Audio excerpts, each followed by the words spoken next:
pilot. Good morning again. Inbound starboard side 58. I compare it to valet parking. Throw us the keys and tell us to drive it into the port. Just being able to operate not in the operator's chair was a big difference for us. We worked very closely with the harbor. It starts there and it ends here. It is a male-dominated industry, and doors have opened up for me and most of the women here because of the opportunity. These are one of the machines that we maintain, make sure that it's safe for our people. This is what we do. This is our bread and butter. Our team meets every challenge head on. I've just loved seeing and being a part of the growth and the development of our team and Team Freeport. In a bustling world of global trade and interconnected economies, the Freeport Container Port stands as a testament to innovation and logistical mastery. As we take a look into the heart of this massive operation, we will give you insight on this port, which serves as a lifeline for countless industries throughout the world.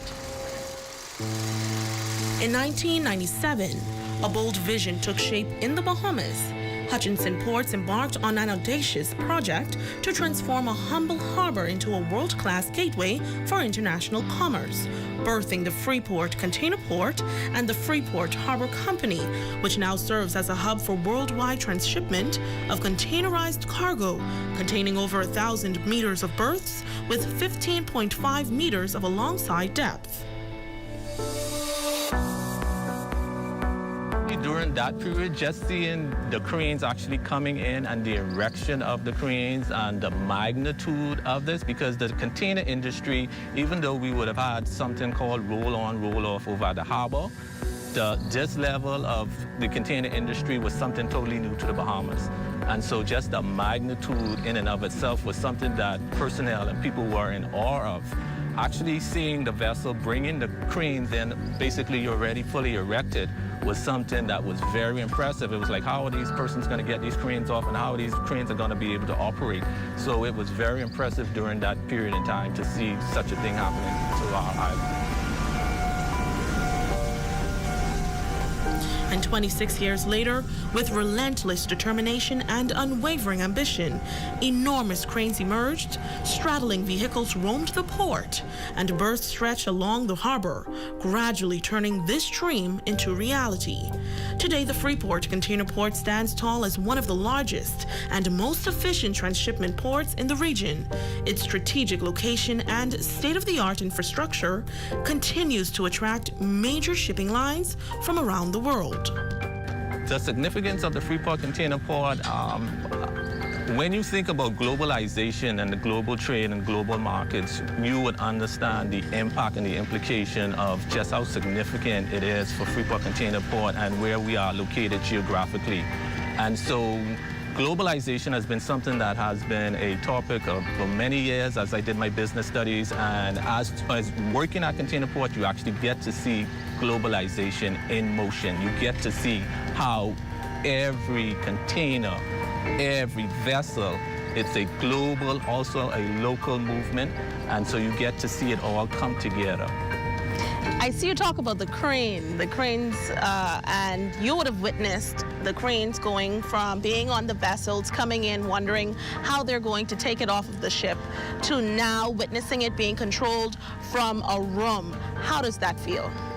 That feels very, very good to me, especially as a Bahamian, because that technology is cutting edge and it is progressive, it is forward thinking, it is forward movement for us as a country and as a Bahamian employee. And so to see that we have that sort of capability and capacity here in the Bahamas to be able to service vessels, very large vessels that are on par with ports that have been around for many years. We are a relatively young port that now also has the capacity to service vessels of those sizes.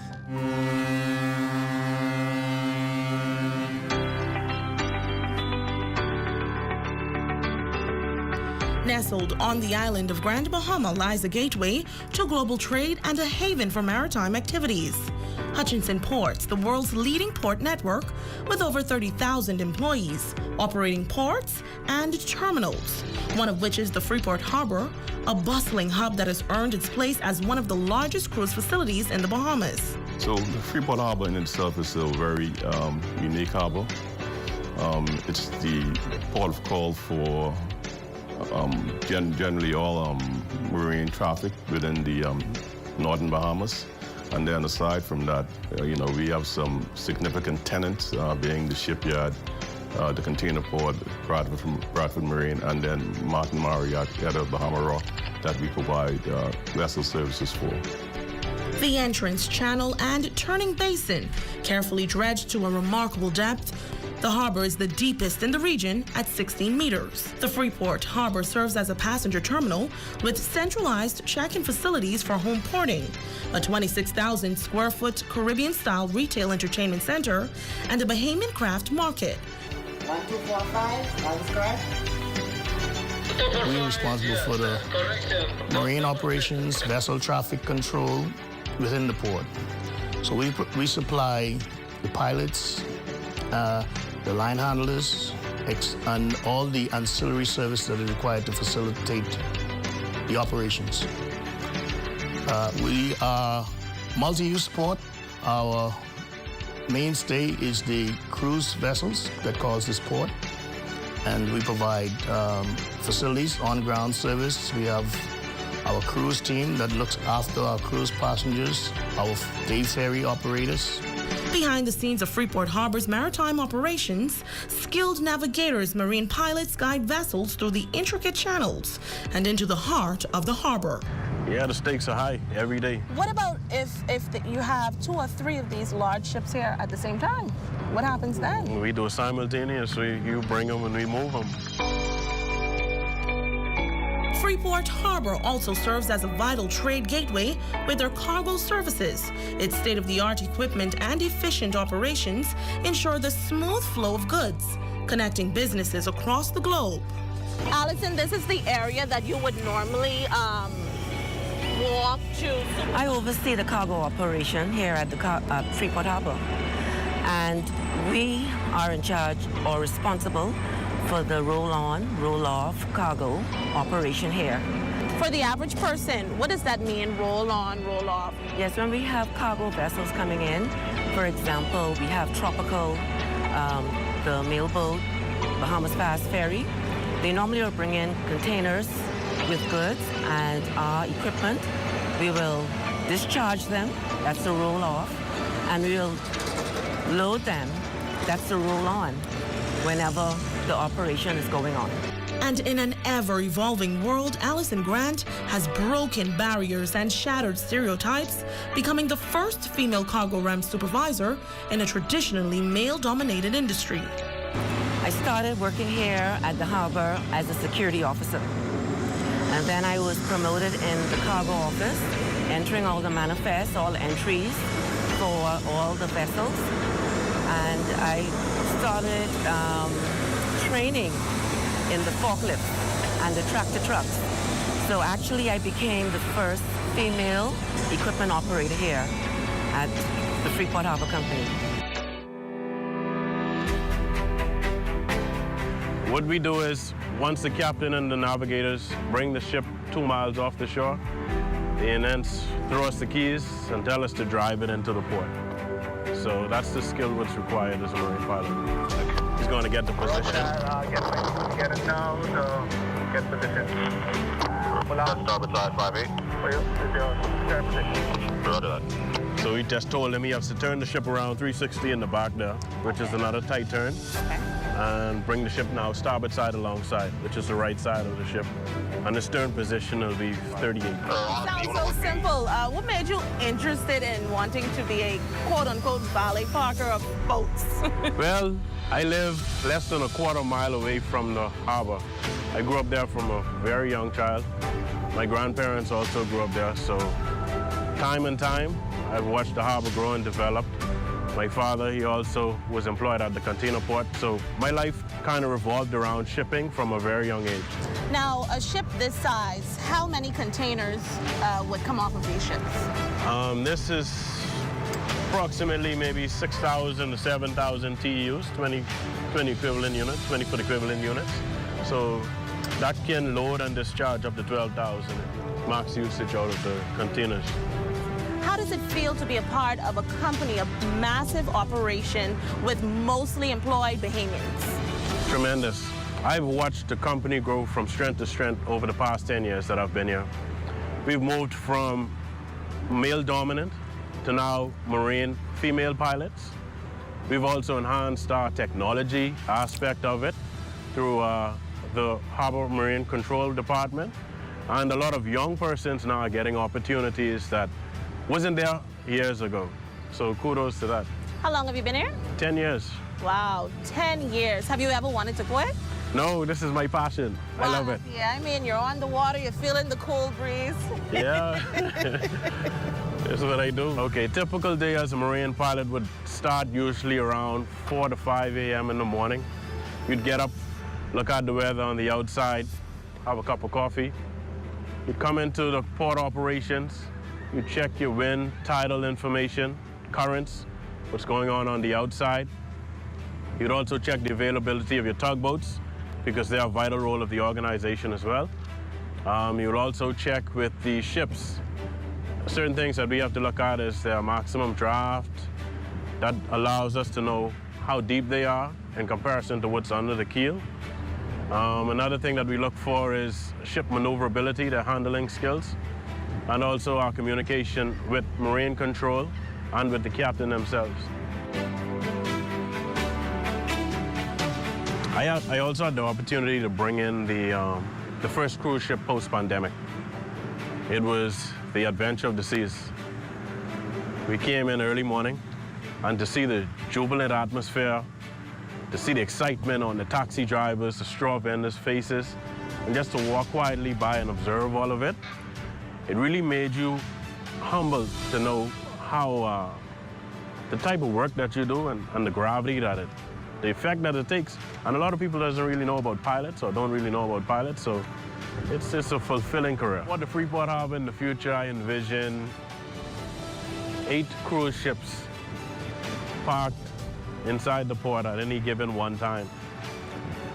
I envision a multitude, a metropolitan of straw vendors, of taxi drivers, operators, of tour owners, of all things Bahamian.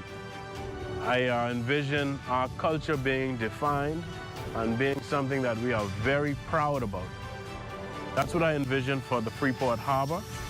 I also envision the industrial sector growing to great strengths, the container port expanding, new crane operators, utilizing technology, and just us as a country and persons that are Bahamian, to know that we are here in the world and to take our place, to make it as special as it is.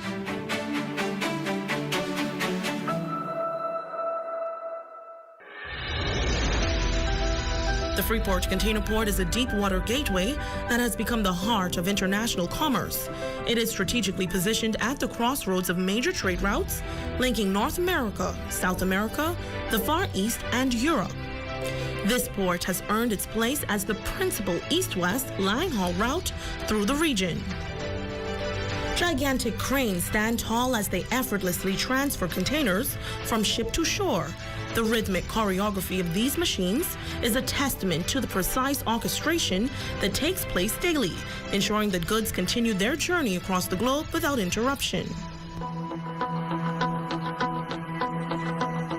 This is a massive operation. Tell me exactly what is going on over there. I see a lot happening. Yes, it's a very busy operation. It's amazing how the Freeport Container Port and the Freeport Harbor work hand in hand. Yes. Because I would have seen with Roman how they guide the ship in to the harbor, and now you guys are taking whatever was on the ship off of it. That is correct. We worked very closely with the harbor. It starts there and it ends here. We're in the business of containerization. So it's my duty as vessels come to the berth to ensure that we are loading and discharging them as safely and efficiently as possible. What made you want to come in this particular industry? Out of everything you could have chosen, you picked this. Some years ago, I came home from college and I was looking for work. There was nothing to do. So I sat around a bit, and a friend of mine that was already here reached out and asked me if I wanted to give this a try. He impressed upon the fact that the company was now giving females the opportunity to work in this industry. I thought about it and I said, no. I want to stay within my field with my degree. Unfortunately, months later, nothing happened. He reached out again, and I said, why not? But it'll only be a summer job. So I gave it a timeline. 19 years later, I'm still on my summer job. And of course, this is a male-dominated industry. How does it feel being a female in this industry? It feels amazing. It feels amazing. And I am so grateful that this company has given me and women the opportunity to be a part of this. As you said, it is a male-dominated industry, and doors have opened up for me and most of the women here because of the opportunity. Now, you mentioned this being a world inside the world we live in, and Yes. I've heard that terminology so much. I've heard so many Bahamians say, when you come out here, it's a different kind of world. Why do you think it is? It is because it's unique. It's nothing that you see on the roads. It's just a very unique operation. You can't go down the road and see a crane of this size. You can't see straddle carriers. It's something that, unless you're here, you won't see it. I see great things for this company. We're resilient. The opportunities are there, not only for females, but for the entire Bahamas. So I see nothing but growth, and we're going to continue to make an impact in the community.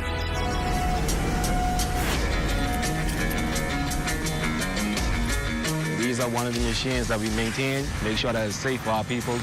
This is what we do. This is our bread and butter. Safety is their priority. With an intricate understanding of the port's machinery, the engineering department plays a pivotal role in optimizing operational efficiency. It is their duty to ensure the safety on the ground. These are our straddle carriers. They remove the boxes around throughout the park, take them underneath the crane. They're hybrids, so our carbon input is spared to the minimum. And so that's the way the company is currently moving now. So we're trying to minimize as much hybrid carbons as possible. So what I basically did with the day-to-day execution and plan of all maintenance of the machines you see in this yard. So it's upon us to make sure the machines are safe and running perfectly. And everywhere I go here at the facility, I see safety first. What does that mean to the company? I mean, safety is our priority. It starts with us. We want our people to come to work and go home the same way they came.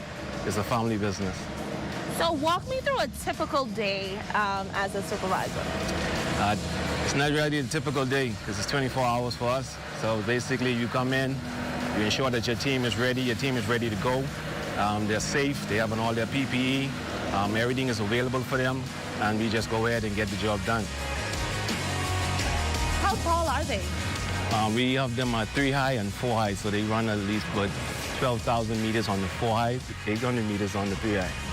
17 years. That's a very long time. What drew you into this line of work? I went to college. I studied automotive technology. I graduated in 2006. I was 19 years old. So I just needed an opportunity to get something done. Being a guy from Abaco, there really wasn't much for us to do there. So I came here. I started out working with the straddle department, and I've just been here ever since. It's been a tremendous journey. I went through every level of technician, 1, 2, and 3. I was a planner for about a year. I also was a supervisor for about a year, and now I'm basically in charge of all the strats. How does it feel to be a Bahamian, a superintendent at that, at a mostly Bahamian employed company? In the container port, we have world-class training. I did training in Finland, Germany, and in London. And then we do a lot of training in-house. So it makes me feel proud to be a Bahamian to know that we can do this. As technology continues to evolve, the Freeport Container Port embraces its transformative power to revolutionize operations. We have now in operation at the facility 3 of our 10 cranes are remote control operated. Those remote control operated cranes are the first of their kind to have been in operation in this hemisphere. And it is the current state of the container terminal technology. We are prepping and transitioning to acquire additional cranes within the next few years, and they too will be, again, remote operated cranes. We are not, any new acquisitions will all be remote control technology. We've seen over the last few years the transition from our straddle carrier fleet to being purely diesel driven to now a hybrid. We are always conscious of the footprint and the impact we put on our environment. So we seek to minimize that as best we can, and we will continue to do so with any future acquisitions. Everything now moving forward will be hybrid or better. We're not fully electric yet. We're not quite there yet, but we're moving in that direction, and I think it's great. Similarly with our terminal operating systems, Navis is the one that we use here. We continually upgrade to the latest and newest iterations of the system to allow us greater flexibility and insight to conduct our daily operations. This is basically their stations where the drivers will operate. Currently now we just sail a vessel, so it's not occupied with an operator, but we'll monitor and assist the drivers as best as possible from the same area. Now, I've seen the magic that you guys do outside, but I never imagined what you do inside. So I'm definitely interested to see what you do here on these computers, because it's unbelievable that a crane is operated from inside this rostrum. So please show me, how do you do this? Yeah, so it looks like a video game. It's similar to, it's very simple. You know, the drivers, we have the main station that the drivers log into, that we can record whoever driver is in the crane at whatever time. This will be their operating station. This here is the tablet that they use to do all the functions, carry out all the spreader functions, boom up, boom down, gantry. These are the hoist joysticks, trolley joysticks that moves the crane back and forward and carry the box to the ship and back to the land. Now, I'm not a game type of girl, but this seems very, very, very hectic. How do you get persons to understand this and not look at it as it's a game? Well, it looks simple, but it's not, because we still have safety issues and aspects in it, that we still have people's lives when we're operating. So it looks simple. It may look like a game, but it's very serious. These operators, Red is stop, yellow is slow down. No, it's just the operators has been operating for so long. We don't just pick someone up off the street and just put them in the chair. They have years of training, years of experience. They came up from the conventional cranes, came over to the Ross cranes. So they have years of experience prior to operating these. We did send off a few people away to actually get knowledge on these before it came in to Freeport. So it may look like a video game, but it's not. It's very hard. You have to deal with wind factors, rain factors, and all the factors that are out there. So, of course, the weather here in Freeport is unpredictable. How do you guys, let's say you're sitting here, out of nowhere, the weather gets bad. How do you continue working this system? Well, the system has a shutdown. You know, if the winds become over a certain speed, the system will slow down the cranes. They'll automatically come back to the park-up, and we'll vacate personnel from the cranes. But this equipment is equipped with zoomable cameras, PTZs, that can zoom up to miles, so they can be able to see when the weather is coming in at times. And also, too, they are directed by the duty superintendents, who also keep an eye on the weather and inform the drivers and checkers that weather is coming and be able to shut down in time. Kieran, how long have you been here? Me, I've been here for 4 years, but I've started this company in 2003. Wow. And of course, in 2003, there wasn't much technology then. So, you know, back then, looking at it now, what can you say most about technology and its advancement here at the company? Just being able to operate not in the operator's chair was a big difference for us, especially at Canadian Port, because we're so used to being able to see from the operator's cab, being able to feel that motion as you operate. But now you can sit in a chair, you actually don't feel the motion. It's less screeniness on your back. It helps the drivers in so much different ways, so it's much better. And it's a very good raise here. Now I see we have 3 operating centers. Well, 4, but 3 is on right now. Yeah. Do you think that you'll be seeing all of the cranes in this room or in another room in the near future? Well, most definitely. This is our way forward. From here, we'll only be going into more remote crane operating systems. Right now, we have 3 cranes, but the 4th station is a spare station. So in case one of the stations we need to do some work on it or anything like that, we can easily switch the drive over to another station and you'll be able to man up that same crane at a different station. And we will be seeing more cranes in the near future. As technology continues to evolve, the Freeport Container Port embraces its transformative power to revolutionize operations. I think the container port, in particular, presents unmatched abilities for career development. The only discipline, or for lack of a better word, I think we don't have fully on staff now is a doctor.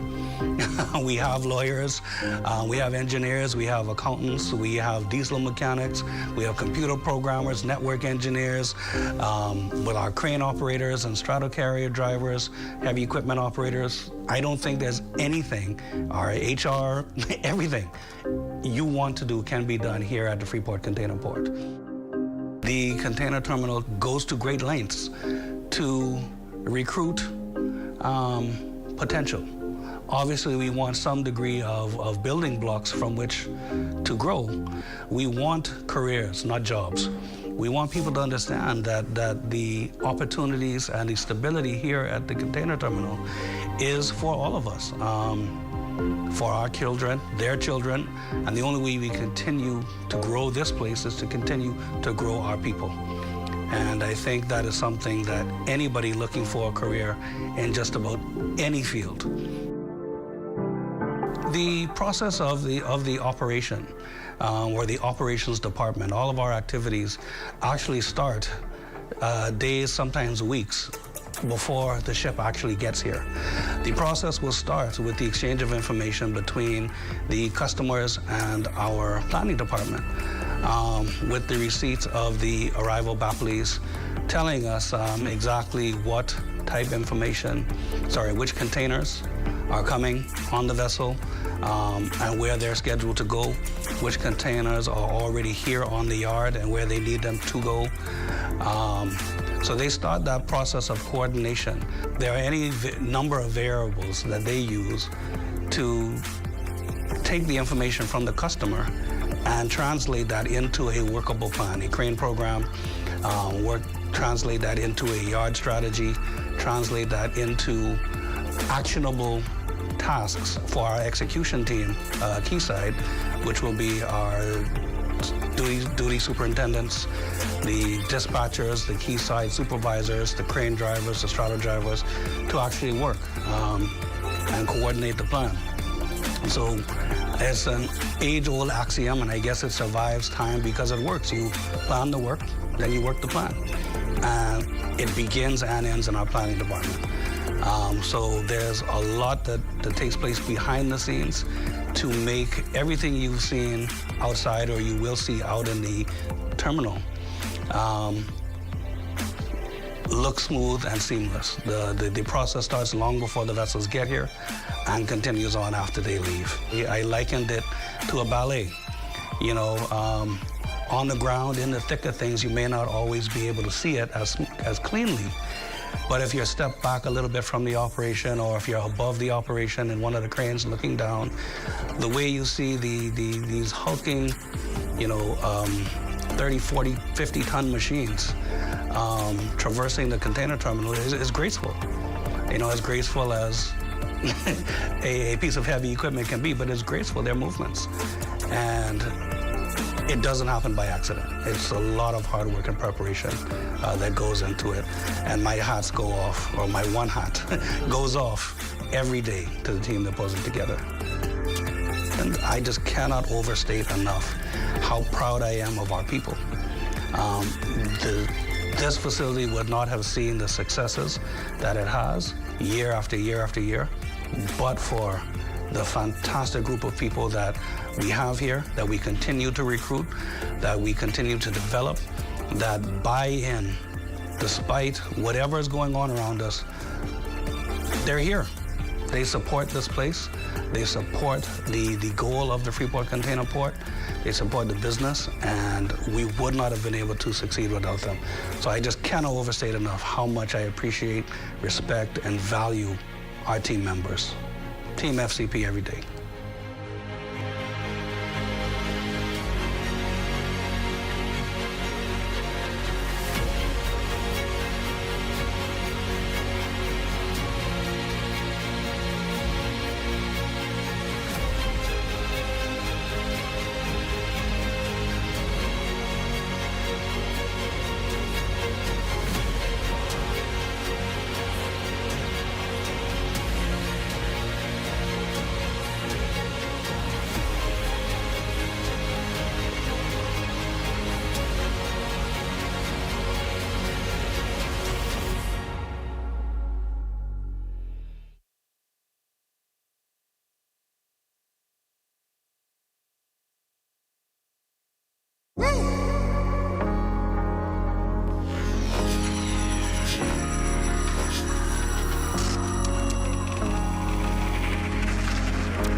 You're watching the ZNS Network, the People's Station.